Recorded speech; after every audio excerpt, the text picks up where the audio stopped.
Happy Thursday. Welcome to So What, the Marketing Analytics and Insights live show. You can tell that it has now turned a little bit colder in New England as the three of us are all wearing like our jackets and sweatshirts. And so definitely that time of year. It's also the time of year to talk about planning. So on today's episode of So What, we're talking about 2022 planning, which first of all is just bizarre to say the fact that we are planning for 2022. Um, but in this episode, we're going to talk about how you can use your data for understanding what happened, how to use your data to forecast into next year, and how to turn your insights into a plan. And to do this, we're actually going to use our own data. So we're using this as an opportunity to plan for ourselves as we're demonstrating to you what you can do with your own data. So everything we're putting together will likely go into the 2022 planning for Trust Insights. Whew, that is a mouthful. Chris, where do you want to start? No. Actually, I'm going to put it right back on you. Any kind Okay. of planning has to start with your goals, right? Your Hmm. the purpose. It's the first P of the 5P process. So, Yep. Katie, as the CEO, what are our goals, and then how does that map to the marketing that we want to do? Um, so there's a couple of goals. I mean, the largest overarching goal is always revenue, but then in order to figure out what that looks like, you have to start to break it down into smaller, uh, more bite-sized goals, those milestones, those KPIs, if you will, that roll up into the goal.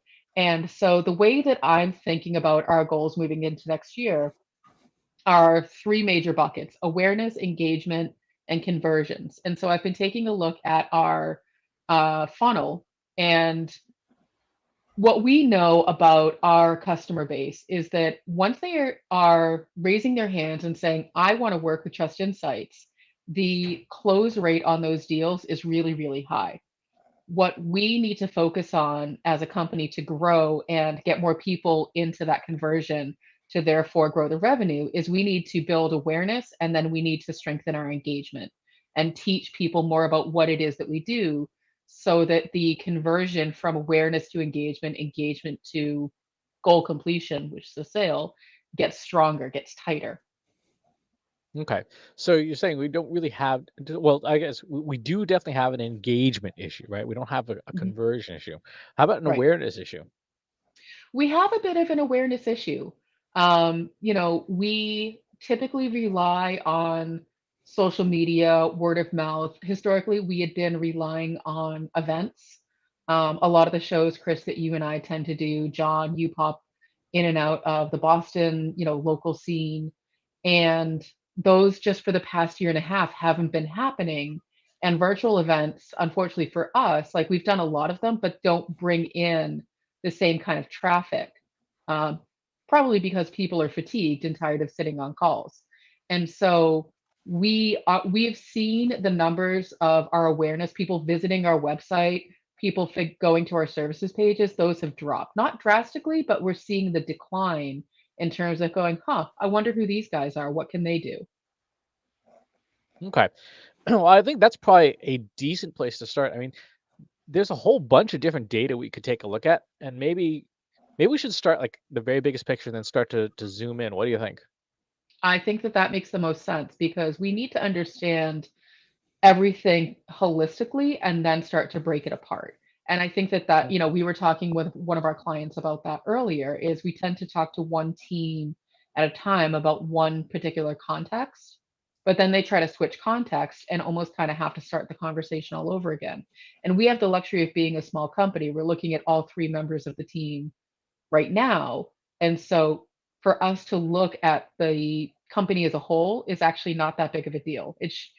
If we've set things up correctly, it should be pretty straightforward. Gotcha. Okay. So let's look at the very, very biggest picture then. I'm going to bring up here. So this is from, let's go ahead and close this. This is what's happening in the United States. So this is the sort of everything since the beginning of this year. We can see that people are, on average, they're still not going back to work as much as they used to be, right? They're about 14% off of baseline being zero. But since really the early part of the year, that's when February 14th is when you start to see the vaccines really start to roll out. And then ever since then, travel in general has been picking up. When we look at passenger counts through the TSA, through TSA checkpoints, this is the last 2 years. Obviously, there was, the very start of everything. And here's where we are today. It's not back to 2019 levels yet. It's still probably about 20-ish% off of 2019 levels, but it's also not 2020. So from a perspective of things like events and just people getting out and about, 2022 probably looks like, yeah, if we were in the travel industry, like it would look like a bad year, but not like a pandemic year, just like a regular bad year.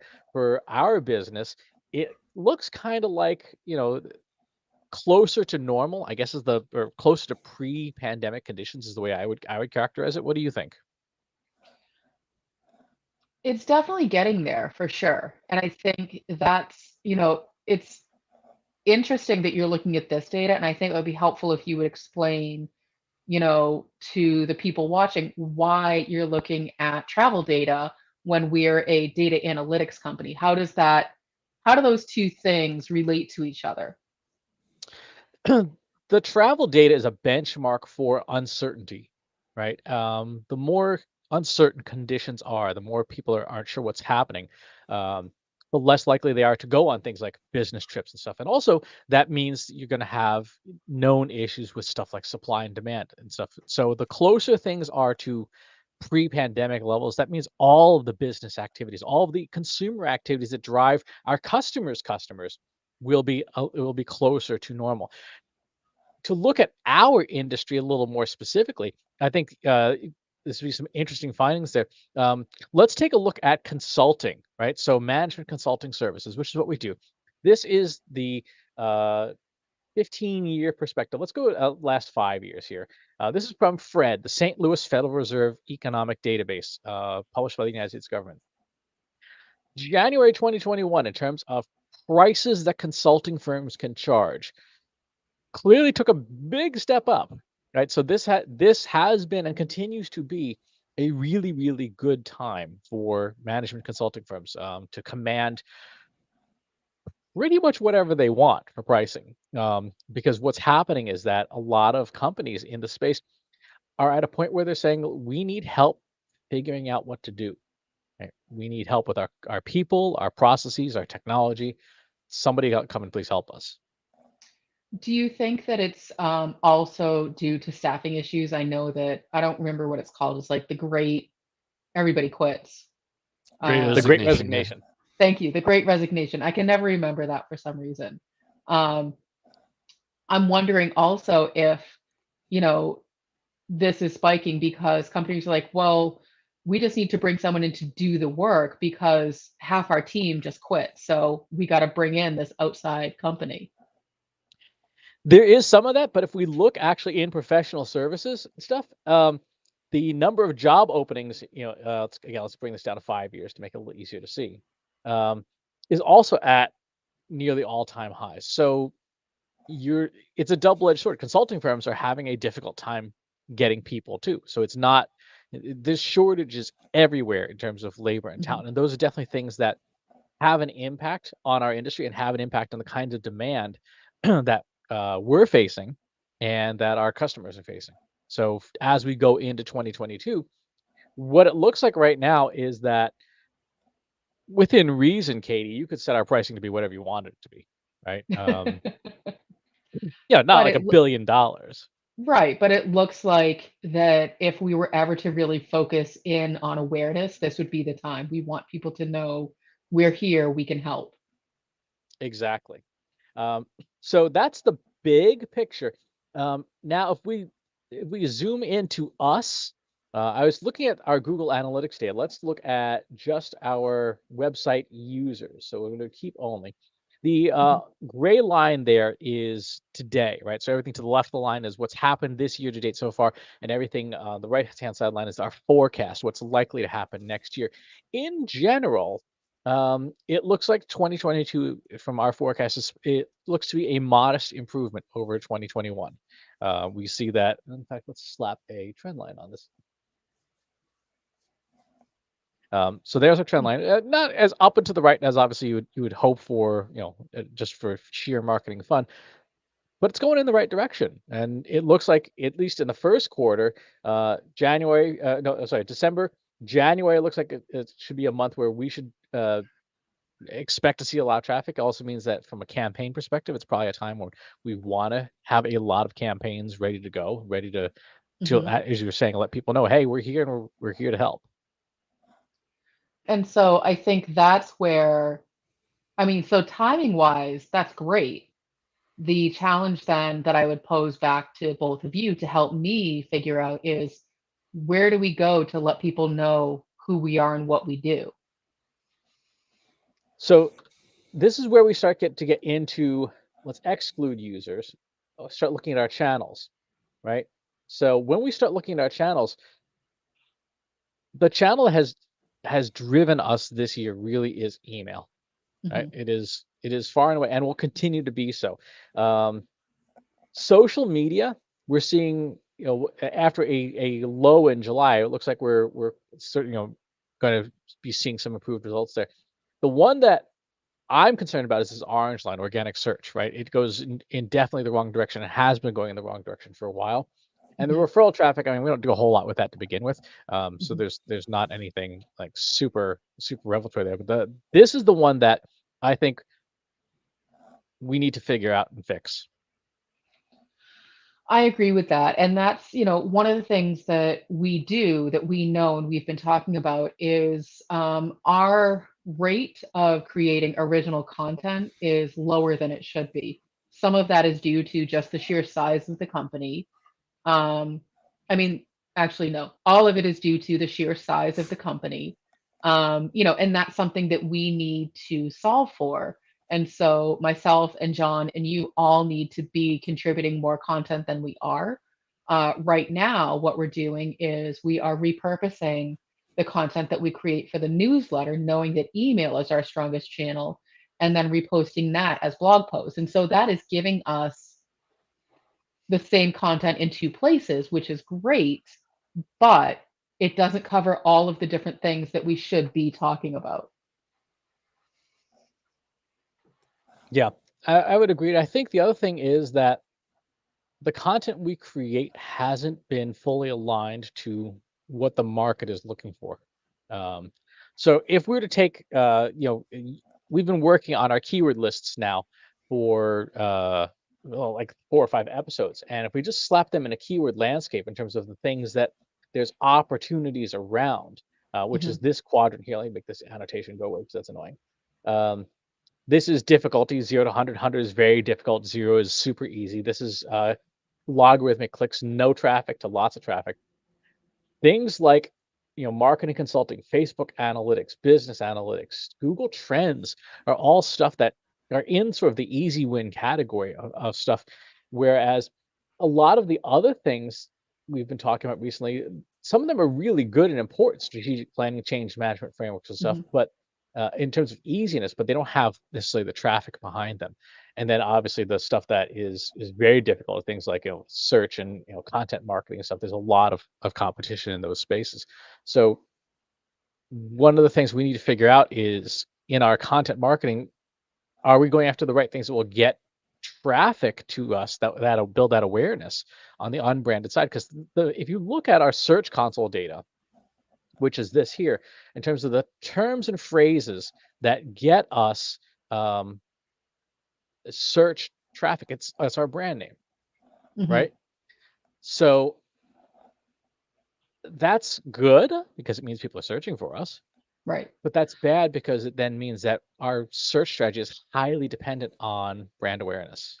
Which goes back to the original challenge of general awareness. And so if you Right. go back to the previous analysis with the quadrant, I'm thinking about it. It's funny because we've done this on the episodes, but now I'm thinking about it as the user, the person who actually needs to do something. And I look at this, and John, I would love to get your take on this as well. But I look at this and I'm like, this is really overwhelming. I don't even know where to start. You're showing me this thing, obviously I know it's possible, but could you send me just the keywords that fall into that upper right hand quadrant so that I could focus only on that. Because I think what happens is we do this and we're like, this is where you should focus. We take everything and put it into a predictive forecast, but then it's still everything. And I think what we need to do is, again, it's partially because of the size of the company, but I think this is true for all marketers. We ourselves just need some focus. And so taking a shorter list of keywords at a time. So let me focus on these five. Great, I did that. Give me five new ones. Great, give me five new ones. I think that's going to help us, be like, okay, now I know what I need to create for the next 2 weeks. John, when you look at this, uh, what are you thinking? Well, the easy app from pipeline side is just to match these up against existing products. So like GTM, I put that right up at the top of the list because Tag Manager and Google Audits are the most popular thing that people come to the front door for. Um, it is tough that I don't see attribution in there or incrementality or anything like that, because that's another deep dive topic that we'd like to do more stuff with.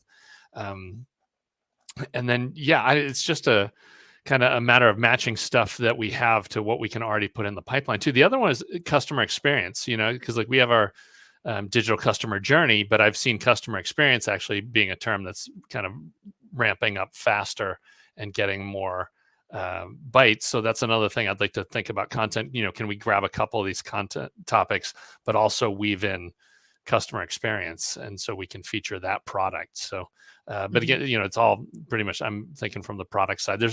There are a few, like Facebook analytics, that's stuff that we would just cross right off the list. And a couple other misses that you can filter out. But yeah, I think it pretty much just has to be a triage, go through this and boil it down to, okay, what are the four we're going to hit, for the first couple months. Right. We do have a couple of questions. So the first question, which I think is a solid one, especially as we do talk a lot about AI, are what are your thoughts on AI tools like First Draft for increasing the amount of content small teams can create? Uh, how do I say this without pissing off a whole bunch of our friends? Don't name anybody. I think AI tools for content generation they put out mediocre content, right? So if your content is bad, like just flat out bad, then they're an improvement, right? So you definitely use them to create content that if the dog is typing on the keyboard, no offense, um, then that would be an improvement. But one of the things that we've seen, and we saw this in Google's most recent search quality rating guidelines, is increased emphasis on quality, right? And these AI tools are not generating the quality of content that a good content marketer can create. They can definitely create a lot of content that a mediocre content marketer would create, but they're not they're not good enough to sail by themselves. You still need a lot of human intervention. And to your point, Katie, earlier about thinking of repurposing and stuff, the volume of content we can create in multimedia is exponentially larger than the volume of content we can create just in writing alone. I've been participating in the National Novel Writing Month and working on a new book, and the amount of just sheer number of coherent words, not just the garbage, but the coherent words I can crank out in 45 minutes of talking is like 10x what I would write in the same period of time. So I think if in terms of scaling content, we may want to instead be looking at having us creating content kind of like what we're doing with the live streams and things, but then having a human editor sort of distill it down, rather than AI based tools. They're just not there yet. Well, How and I about though guess, for, oh, go ahead. sorry, go ahead, John. Well, I was just going to say, how about though for B2C stuff where, you have 20,000 products and you need to, just come up with some basic copy on that stuff. Can it at least handle that lift? Oh yeah, I can definitely handle that. But again, that's not going to be great. It's not going to be great copy. It's not going to be stuff that someone will pick up and spread. It'll be stuff that the search engine will say, okay, you check the box. One of the most damning things in the search quality rating guidelines is it says for moderate quality content, the phrase "nothing wrong, but nothing special," and that puts you in the middle of the bucket, which means that you do not go to the top of the line for quality of content or needs met, the two factors that Google looks at. It's interesting the way that you're describing it because I sort of see AI tools creating content and then a human editor going through like a transcript as sort of the same thing. Either way, someone still has to go in and edit it. It's never going to be the final product that you put out. So I guess my opinion on it is if you choose an AI tool, know that it's not a one and done. You still have to go in and edit it, but it might be good enough to get you started. And maybe that's the problem. Like I know for me, just getting started sometimes is what takes the longest. But once I get the idea, but if the AI tools can give me the idea and get me started, it might go faster. You still need to edit it. I would say the same is true for the transcripts because the transcripts, while good, sometimes they don't flow the same way that like a blog post or a piece of content would. So they still need to be worked around. So I really sort of see those as kind of one and the same because you still need the same amount of editing. To note, Brian, we will get to your other question at the end of the episode. We'll save Yeah. that, but we will get to it. And then the other question came from John Blue. It says the keyword chart. This one. Have you done an episode on this approach to keyword analysis and review? The answer is yes. Leading up to this episode, we've done quite a few. Our John Wall, can send you the links to those episodes. You can also find them on our YouTube channel.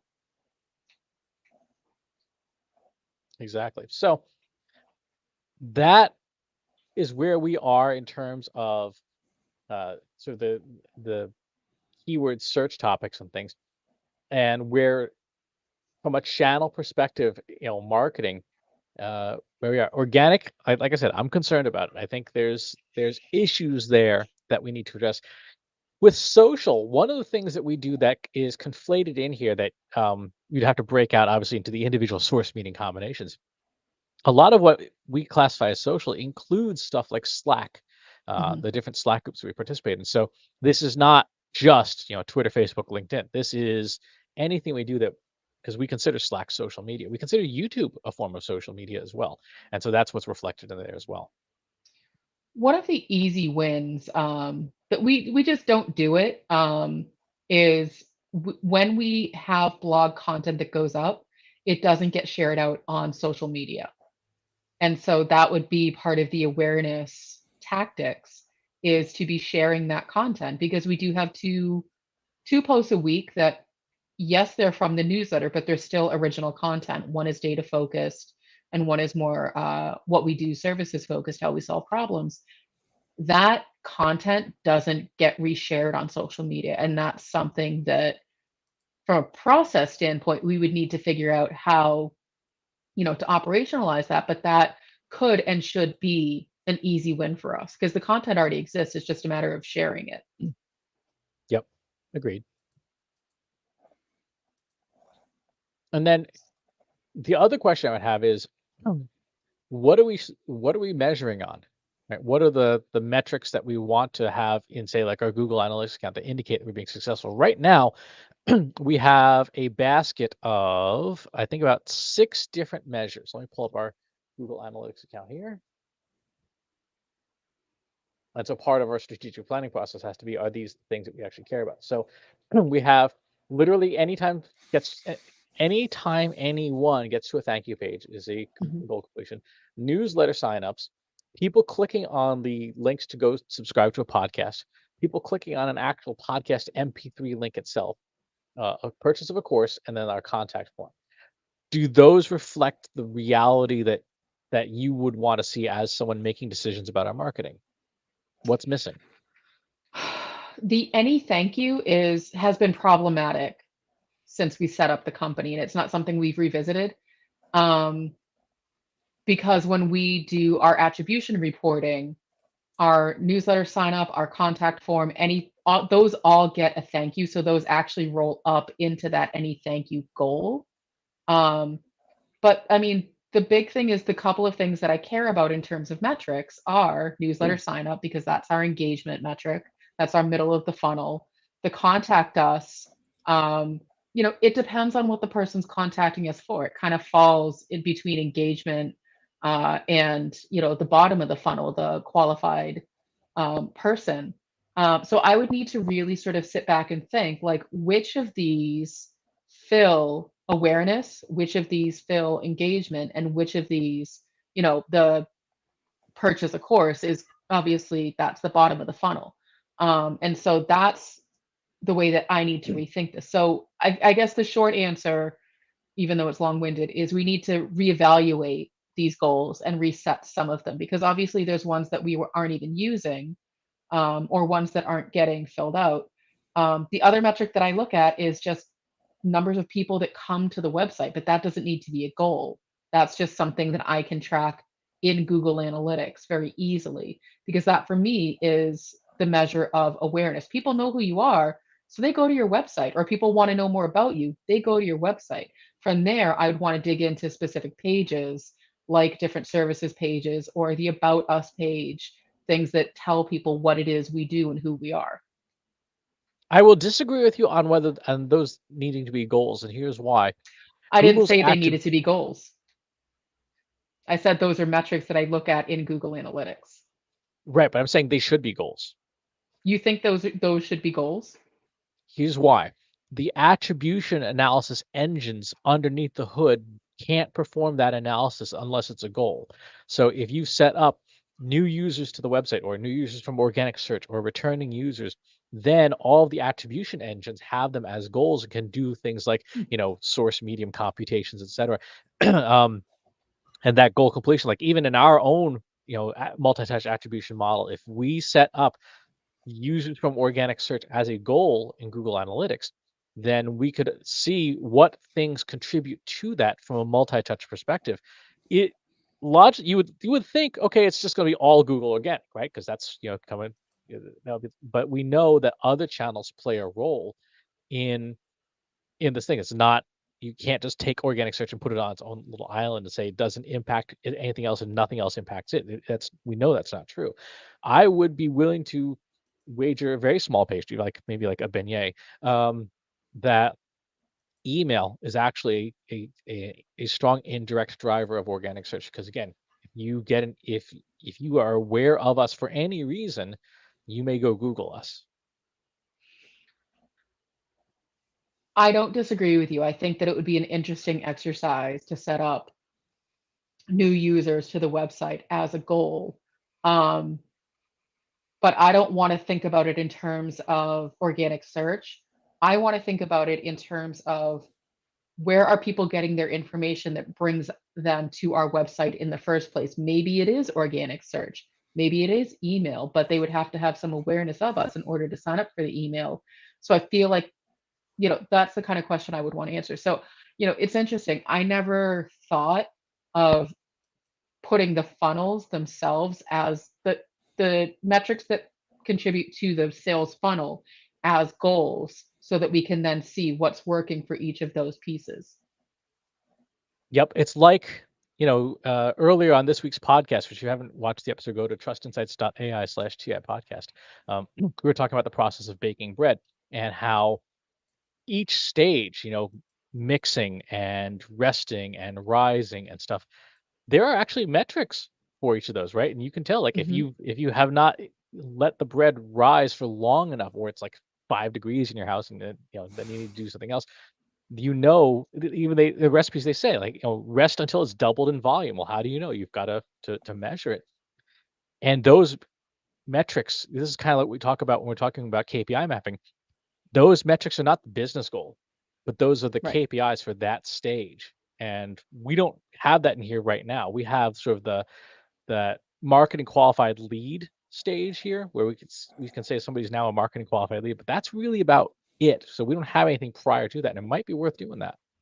Yeah, I think that that makes sense. If I wasn't on the live stream right now, it would update my agenda for our in-service day that we're having in a week. Um, so I'll just have to remember to do that. Yep. The other thing is, and with that predictive forecast, we can now sit down and say, okay, what are the weeks that each of these terms are going to be prominent? And again, to your point, Katie, it's not something. It's as like John always says, the cobbler's kids have no shoes. We actually have all this information clearly delineated for the next 26 weeks about what topic we should be focusing on that week. So it may be one of those things where we have to just dust it off and actually use the stuff for ourselves. It's funny though, because I look at this and to me, this is, for me personally, I can't speak for anyone else, but this is still too much information. I would say just give me 5 terms to focus on for the next month, and that's all I want because Hmm. that's all I can create. Um, and so Interesting. that would be the way that I would want to consume some of this information is literal tiny little bite sizes. The only like because what I do, what happens is I look at this and I'm like, ooh, look at all these other things, and I want to think ahead and plan out, but it prevents me from focusing in on the thing that I need to do today. I know that this data exists and we can plan forward, but when I'm the person who then has to execute the thing, I need blinders put on me.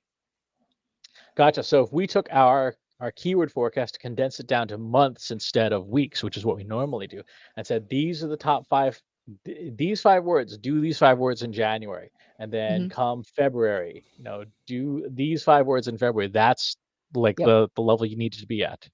That's exactly the kind of thing that I, as the end user, would be looking for. It's great to know the whole entire list, but then when I actually sit down to do it, I'm like, I was right. I was talking about this. It might have been in one of the previous newsletters. Like, yeah, just because that's the term I want to write about doesn't mean I feel like writing about. So I'm going to start poking around in the rest of the list and like, what else sounds interesting? That doesn't help us because we need to meet our audience where they are and what they're searching for. So I need to rein it in and stay focused on just the things that are in front of me, not start playing around with like, oh, well, I could think about this and this will eventually be exciting and people will eventually be looking for this. Cool. What about today? Yep. Looks like Brian has a interesting question here. Um, do we see a correlation between organic traffic and consulting work speaking opportunities? Is organic your top conversion source? Organic is not our top conversion source. Email is by about a 4-to-1 margin. Email represents close to 70% of our conversions, which is a topic for another time. But we also know that other businesses that are similar to ours, because we work with a lot of other agencies, not they don't do exactly what we do. They're much more focused on execution stuff, whereas we're focused on measurement. Their top drivers for conversion is organic search by far and away, 50, 60, 70% organic search. So we know that we're not doing a great job for ourselves.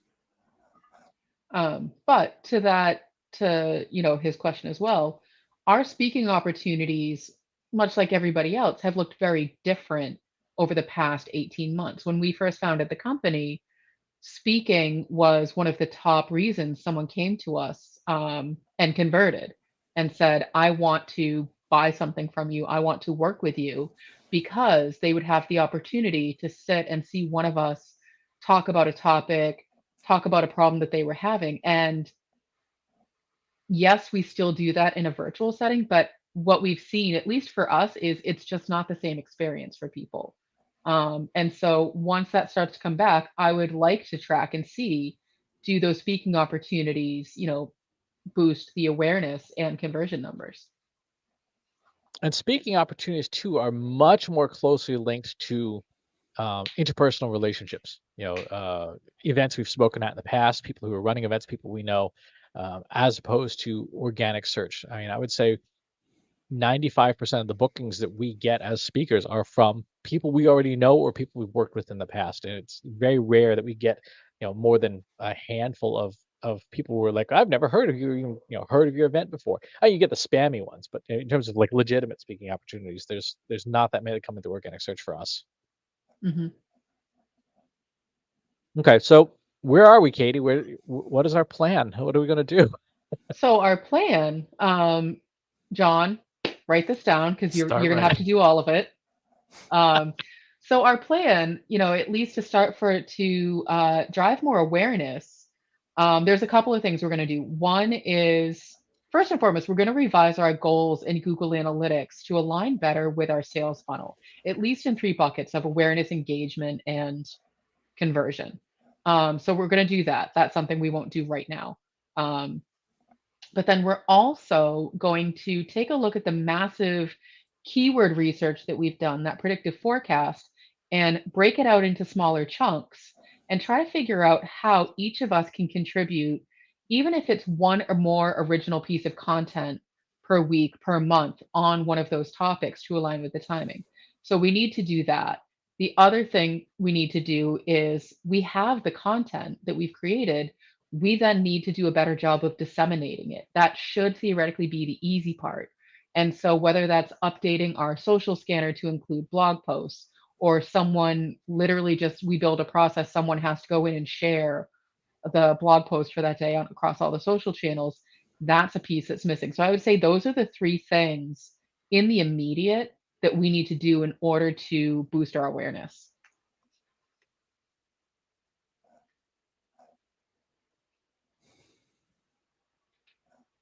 Okay. No? John? I don't know. What else are you thinking about as far as, campaigns? So obviously email is a cornerstone for us. So we need to make sure that that's lit up. As far as organic or other paid stuff, I mean, I guess we're getting into clear brainstorming territory here, but what do you think off the top of your head? Well, we know from our attribution modeling. Let me go ahead and actually fish that out here because I think it's useful. We know from our attribution modeling the kinds of content that people pay attention to for us. Let's see, where's conversion efficiency? There it is, MVP. Well, yeah, we Let's go ahead. haven't even gone down the road of talking about lead magnets and original research. So far, we've been talking just purely about organic search and people becoming Exactly. aware of us. But then when we start talking about, original research, gated content, lead magnets, that to me is a different part of the conversation. It is, but I think really good lead magnets and really good, gated pieces of content, and even ungating some of the older stuff, um, is part of that awareness because it's how people refer you to friends. Like, hey, I got this really cool thing. In our analytics for marketers Slack, we were copying and pasting research from Pew Research Center the other day. It's ungated, but it's like, hey, this is actually useful. These are useful charts to tell us things. When we look at the pages here that are the most impactful for driving conversions, it's entirely all speaking stuff, speaking in papers. So we have webinars and events. This is for last month, but it really is all webinars and events. And then you get into one of the reports down here, and one of the things that we've not had time for a good reason, paying customers, is generating a lot of that new stuff. And I think there's from a bigger picture marketing strategy, I feel like that's something that we don't really have a good roadmap for yet. In terms of creating the new. The Um, new, the next thing that will make people go, huh, I probably need to read this and I probably need to give this to a friend. well, without giving anything away because it's still sort of in its infancy, we actually have been talking about that and we're working on putting some of those ideas together. Honestly, I think one of the things that's missing for us, and again, it goes back to having a process for it, is dissemination.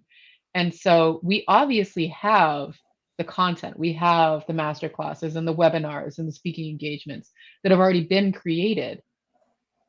We don't do a great job of disseminating that once it's up on our website. It then just tends to live on the website. And so, how do we then take all of that content and get it back out to people on those other channels? And so, we can go through and re optimize some of the content for SEO, but we still have Slack and email and all of the social channels. We can do paid campaigns. And those are the things that we're just not doing with this content. And so, I think it's that twofold. We need to have a plan for creating more original content, but then we need to have a plan for disseminating what we already have because we already have a lot. Yep, that's true.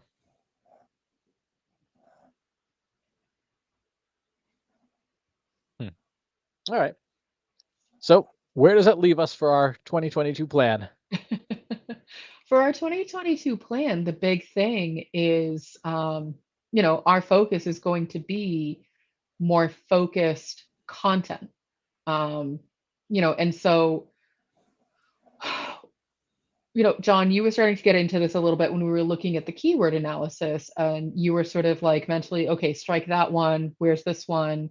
And so, really focusing in on here's what we offer as services, and here's the content around those things that introduces the idea to people, that talks about the problems that we solve. And so our focus for next year is more focused content following that Hero Hub Help um, framework of, answering the general questions, and then occasionally sort of like the thought leadership piece, and then the original research around the thing, but making sure it all aligns back to, if this is what people are finding us for, they can also hire us to do the thing. And this is, one of the conversations we have, because for some reason, uh, IGTV, Instagram TV, is one of the top search terms that people find us for, but we don't do a whole lot with Instagram. And that's always been,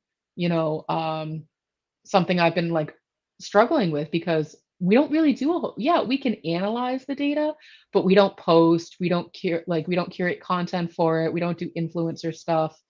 And so making sure we really focus in our efforts, especially since we're a small team, we have to stay focused. Yep. Well, there's just not enough hours in the day. Well, we have the same amount of hours in the day as Beyonce has. Yes, but we don't have quite her staff. No, which goes back to, we're a small team, we got to stay focused.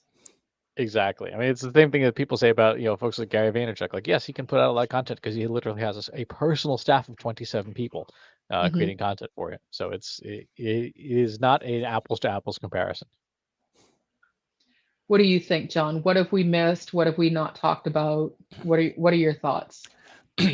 Yeah, I think a big part of it is just, we've reached a point now where we are doing so much analysis and client work that, kind of finding leads and chasing down prospects is not the top priority for us. We have a book of customers, and we have a lot of folks that have business that needs to get done. So we're starting to reach an inflection point, where a lot of the sales process is codified, but there's still a lot of the work we do is bespoke. We go in for clients and solve their problems and give them the reporting they want, but it's not cookie cutter stuff. But yeah, I think over this next year, we do have to start looking at other ways to get content out the door. Like, we can't write everything, and I think a big thing for us is we can come up with the seeds of things, and Chris can figure out original research and where things want to go, but then getting, whether it's copywriting help or Turks to gather data or whatever the thing is, getting some additional help. There's now cheaper, faster, less expensive ways to generate some of the content we need. And so I think that'll be a big part of 2022 for us. Mm-hmm. Yep. Well, sounds like we've got our work cut out for us. If you got questions and stuff, obviously, hop on over to the Slack group and things. We'll have a link up for that in a second. But any final thoughts before we head out? Oh, yep. I promised Brian that we would get to his question at the end of the episode. And so we're here now. So now you are allowed to talk about what is on the shelf behind you, Chris. So this is laboratory grade ethanol, 200 proof, aka 100% pure ethanol. It is essentially what vodka should be in theory, if it was free of any form of impurities. This stuff is great for hand sanitizers. Mix it down to about 62%. Add in enough peroxide to make it a 1% peroxide solution. And you can spray your hands with it, and it doesn't leave that gummy residue that like hand sanitizer gels do. I don't particularly like. And also for making cooking with, you can do some interesting stuff. Do not drink it. 560 milliliters of it is the lethal dose for a good chunk of the population. So please do not drink it straight. It was just a bad idea. Needs to be watered down in beverages. Yes.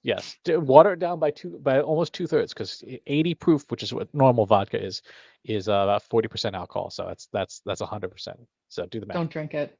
Bottom line, don't drink it. Don't ingest it. If you use it to sanitize with, do not also ingest it. Keep away from open flame at that rate. It is. It is actually explosive. So, all right. I think we're done. I think we're done. Thanks for watching today. Be sure to subscribe to our show wherever you're watching it. For more resources and to learn more, check out the Trust Insights podcast at trustinsights.ai/TI podcast and a weekly email newsletter at trustinsights.ai/newsletter. Got questions about what you saw in today's episode? Join our free Analytics for Marketers Slack group at trustinsights.ai/analytics for marketers. See you next time.